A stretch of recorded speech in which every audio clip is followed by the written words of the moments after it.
Good morning, gentlemen of the press.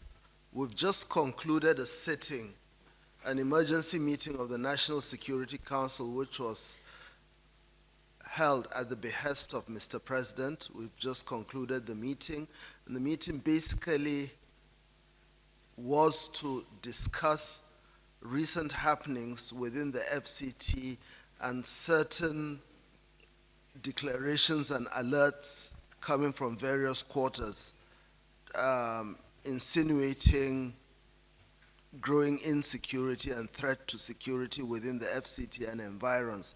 Before I round up, I want to call on the Chief of Defense Staff to say one or two things, and then my colleagues to speak, and then I'll round up. Thank you. CDS.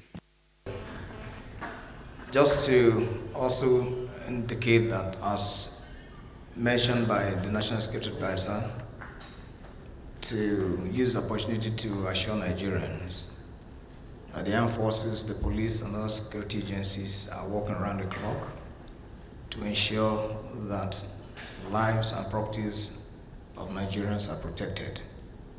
And so far, there's no cause for alarm, and Nigerians should go about their normal duties as the armed forces and all the security agencies are well poised to protect them accordingly. Perhaps to use this opportunity to mention that I'm sure some of you may have seen in the media or amongst you that on the night of 29th October 2022, Wawa cantonment in Niger State was attacked. And of course, the alertness of the troops led to the neutralization of the attackers, and their vehicles that were laden with IED and other items were impounded, and 5 of those attackers were equally arrested. Just to let you know, to use that to let you know of the level of alertness of members of the armed forces, the police, and other security agencies. Thank you. There's a foreign dimension to this issue, as alerts were obviously issued by foreign countries with missions here in Nigeria. Now, the Ministry of Foreign Affairs, as well as the Nigerian Intelligence Agency, have been working very closely and to fully get on top of the situation, but also to engage with our foreign partners. First of all, to mitigate and blunt any threat that there could be from outside the country, but also working with and engaging with the foreign missions within the country to ensure that whatever we do, whatever we say is constructive and should not in any way cause unnecessary alarm and in any way destabilize the country. So just to reassure the country that we are in full engagement with foreign partners and that the security, our security personnel and agencies are fully on top of the situation, and that they're really, as they have said, there's really no cause for alarm. And we want to push more for greater coordination and synergy with also our foreign partners, and make sure that cooperation with them is a constructive one and not an alarmist one. Thank you. Good afternoon. Good morning, gentlemen of the press. Normally, it's unusual for me to speak to the press. I don't do that. But this is, as the Minister of Foreign Affairs has said, has a great deal of foreign dimension, and I'm here to join in supporting what the Minister of Foreign Affairs has said, what the CDS has said, and what the NSA is going to say. And this is to say that Nigerians should actually remain calm. Situation is under control. There is nothing new. And that, as the Minister of Foreign Affairs has said, we will continue. We will continue to engage our partners in the most constructive way. We are indeed actually expanding, because this is a demand of the situation of the current times, to engage, to expand partnership, foreign partnership, and to work with countries, friends, associates, and to deal with situations, challenges that actually are not common to Nigeria, cross-border issues, and so that our country, our people should remain safe, and our region, and for also global peace and security. Thank you very much. Okay, thank you very much. First question first.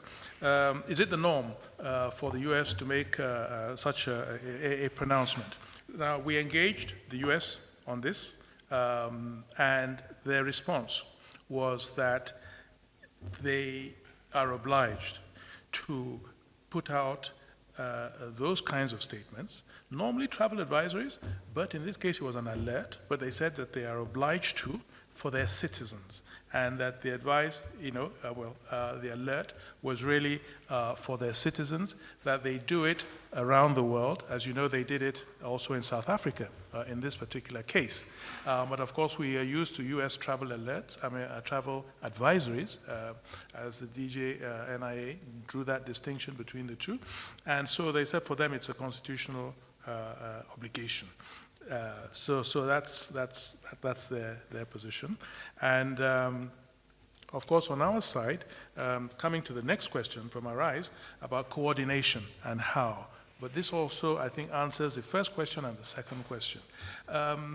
We want to, ordinarily would have liked to have been able to coordinate with them, because as you can see, a lot of panic has been spread. So you have to look at the purpose of this kind of an announcement, and then you also have to look at intelligence sharing, and the best use you can make of shared intelligence, and strike that balance. So the coordination I'm talking about is about messaging,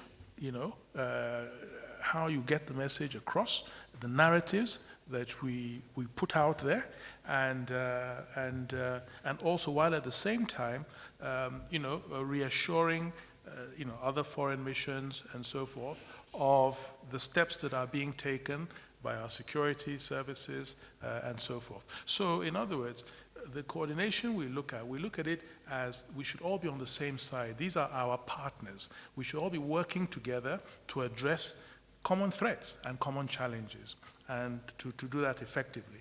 And I think coming back to that first question, we don't want to take each other by surprise, because then we begin to defeat the purpose, of the whole exercise. Third question was about which foreign partners are we working with. All the foreign partners, all the missions that are represented here in Nigeria to start with, because we as a country have the prime responsibility to safeguard the diplomats who are residing in our country, and to ensure their security. And so we have to engage with all these foreign partners, and also with the security threats that we face as a country. We have a lot of partners that are working with us to address those security challenges, right across the country. So so it's really all our friends, essentially, that we are working with there, all our foreign partners in this case.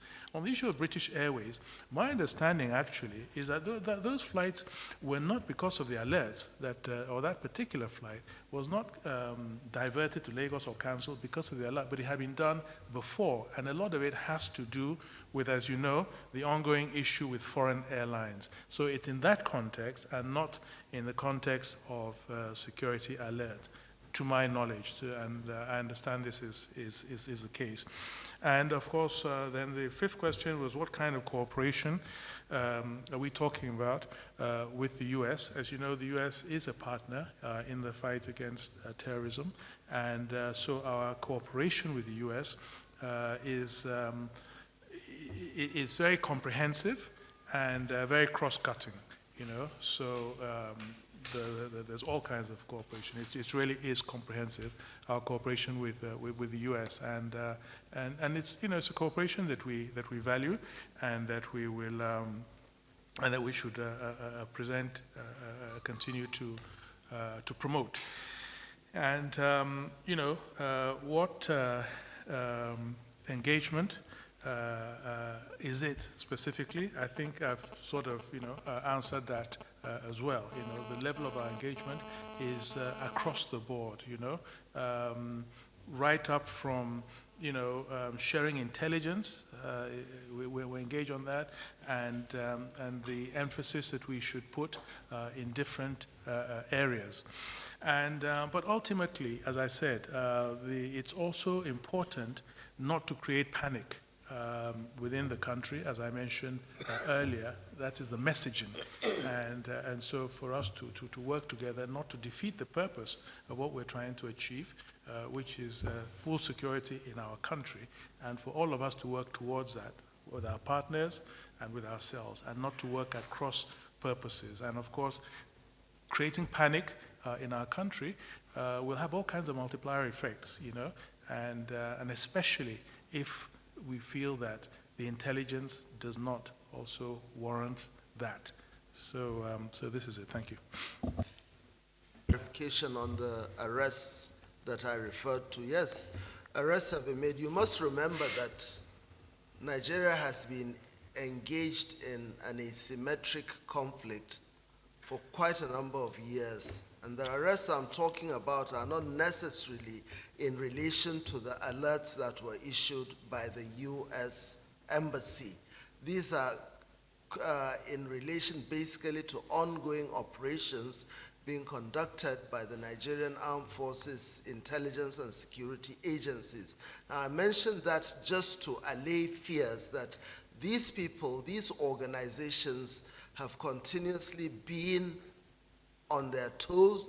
They've continuously engaged other entities, other groups, and this has resulted in arrests of several elements, not necessarily associated with this alert, but with the various cells in different parts of the country. So this is just to illustrate the fact that the security agencies have been doing their work, and there's no need for people to be made to panic unnecessarily. There was another question that someone asked. Sorry?